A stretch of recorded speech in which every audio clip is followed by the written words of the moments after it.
Hi, my name is Stephanie Brutt, and I'm a 2008 Charlotte Corps member. Yes, that's a while ago. Don't do the math. Um, I moved to Chicago after 3 years. After I finished my 2 years in Charlotte, I stayed a third year at my placement school in order to finish my degree and to ensure some of my high schoolers graduated. When I moved back to Chicago, because this is where I'm originally from, I was really determined to make an impact here in the community where I was from.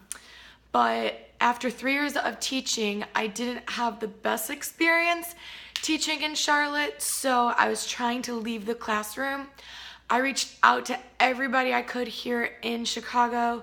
I really tried to utilize my alumni status, and I talked to everybody I could at Teach for America.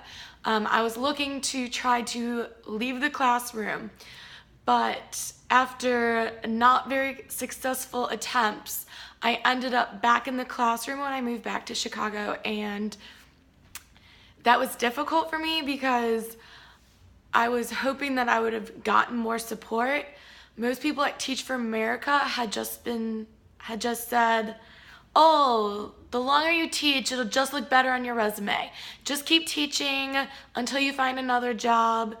And it wasn't until I met Sonya, after I had talked to probably 5 different alumni people, coordinators, whatever position they had, that Sonya sat with me, and the first time we met, we sat down, we spoke for 2 hours at a Starbucks.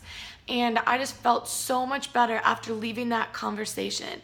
And even though I had been out of the Corps for 4 years at that point, I felt like what I had to say and what I was trying to do mattered. That I wasn't a bad person for not wanting to be a teacher anymore.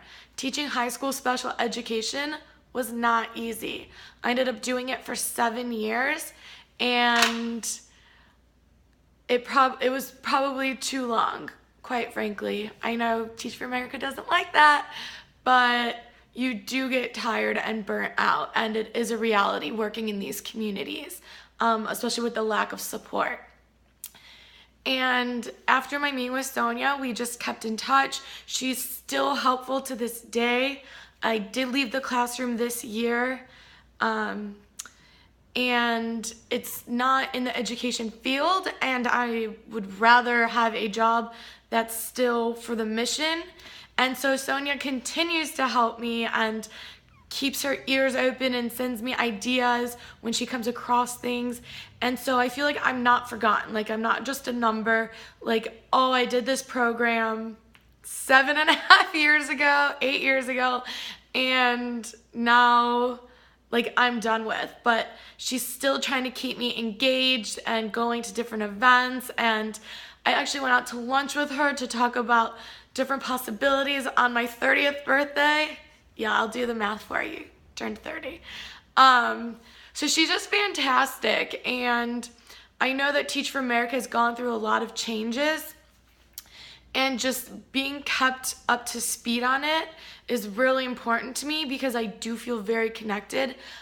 When I was in college, I'd always wanted to be a teacher, and that's why I did Teach for America. It wasn't as a stepping stone to something else, but then once I realized that I couldn't be a career teacher for my own sake, that was okay, and I could continue being a part of Teach for America, and I wasn't chastised for it. Let's see. A few things I think Teach for America could do better was, like I said, when I first moved to Chicago, I felt pressured to continue teaching, even though I knew that my time was up with teaching, that I had given what I could and changed the lives that I felt like I could. And they made me feel guilty for wanting to leave.